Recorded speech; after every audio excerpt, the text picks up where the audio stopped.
Hello भाई लोग, तो यार पिछली वीडियो में हमने पढ़ा था व्हाइल लूप के बारे में। इस वीडियो में हम पढ़ने वाले हैं डू व्हाइल लूप के बारे में कि डू व्हाइल लूप कैसे काम करता है, उसका यूज कहाँ पे होता है, किस तरीके से होता है।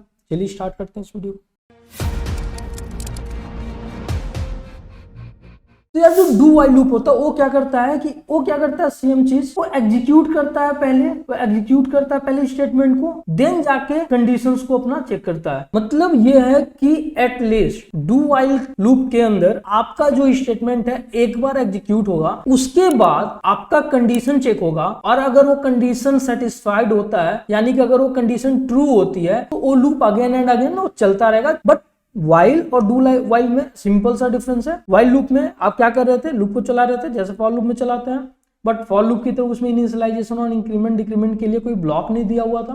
डू वाइल में आपका क्या होता है कि आप पहले अपने स्टेटमेंट को एक बार एग्जीक्यूट करते हो, फिर आप कंडीशन चेक करते हो। आगे देखो यार, सेम चीज डू वाइल में जैसा हमने उसमें पढ़ा था, जो भी वेरिएबल अगर आपको इनिशियलाइज करना कर सकते हो लूप के बाहर। उसके बाद डू लिखते हैं। इसमें डू लिखने के बाद अब डू के अंदर वो सभी कोड लिखते हैं जो भी कोड को हम लोगों को एग्जीक्यूट करना होता है। ठीक है, अगर कोई नंबर प्रिंट कर रहा है तो हम इंक्रीमेंट डिक्रीमेंट कर सकते हैं उस नंबर को, राइट। फिर अब यहाँ आता है व्हाइल कंडीशन। पहले क्या होता है, हम डू करते हैं, फिर यहाँ पे व्हाइल कंडीशन होता है, और यहाँ पे जब ये कंडीशन ट्रू होगी तो ये लूप अगेन एंड अगेन चलेगा व्हाइल लूप की तरह।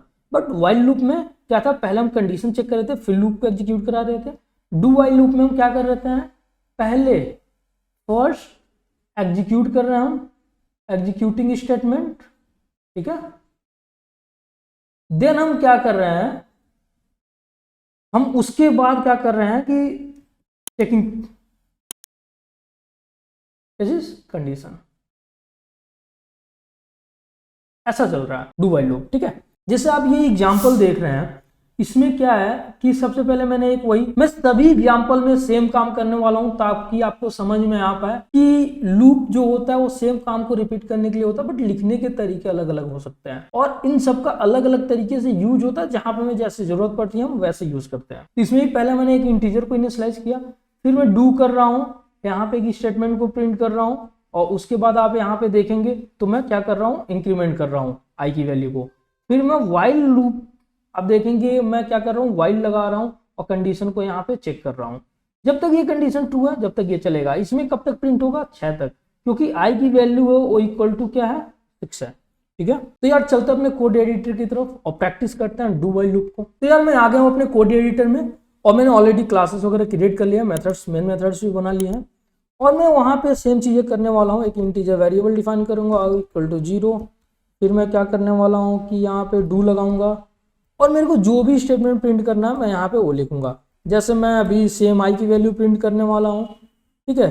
और मैं व्हाइल में जाके मैं क्या करूँगा, कंडीशन लगाऊंगा कि मुझे कब तक इस वैल्यू को चलाना है, मतलब कब तक ये लूप चलाना है। तो मैं सेम चीज़ वही करूँगा, आई की वैल्यू लेस देन जब तक 5 है जब तक ये लूप चलेगी।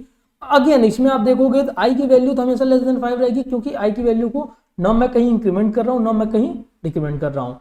तो अगेन आई की वैल्यू एक एक बढ़ती रहे ताकि वो 5 तक पहुंच पाए। उसके लिए मैं आई की वैल्यू को क्या करूंगा, आई प्लस प्लस कर दूंगा यहाँ पे, और मैं इसको एग्जीक्यूट कर रहा हूँ। आप देखेंगे, सॉरी दूसरा एग्जीक्यूट हो गया, ठीक है। तो आप देखेंगे आई की वैल्यू 0 से लेकर 4 तक प्रिंट हुई है। अगेन मैं यहाँ पे एक मैसेज प्रिंट कर देता हूँ ताकि आपको पता चले लूप एंड हो चुका है।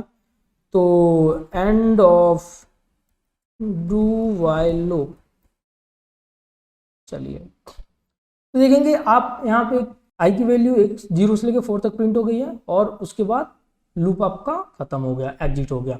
तो यार ये सेम वैसे ही काम कर रहा है जैसे बाकी लूप्स हमने पढ़ा था, एग्जांपल भी सेम है। तो होपफुली आपको इस वीडियो में कोई भी डाउट नहीं हुआ होगा, और अगर फिर भी कोई डाउट है तो यार पूछ सकते हो बिना कोई भी दिमाग में बात रखे, क्योंकि यार आपको पता है कि जब तक हम चीजें पढ़ेंगे नहीं, जब तक अपनी बातों को सामने रखेंगे नहीं, अपने क्वेरी को जब तक नहीं पूछेंगे, आप उस चीज से क्लियर नहीं कर सकते अपने आप को। आप हमेशा उस डाउट में रहेंगे। डाउट होना बहुत ही स्वाभाविक है, हर किसी को कोई ना कोई चीज का डाउट होता है। हो सकता है उसके दिमाग में उस चीज को लेके कोई और थॉट आ जाए, कुछ और उसको समझ में आने लगे, या वो कुछ एक्स्ट्रा ही जो मैं बता रहा हूँ उससे ज्यादा उसको समझ में आ रहा है, तो ऑब्वियसली बात है वहां पे भी डाउट होता है। तो आप बिना हिचकिचाए अपने डाउट को आप कमेंट बॉक्स में लिख के पूछ सकते हो। मिलता है अगले वीडियो में, तब तक के लिए बाय बाय।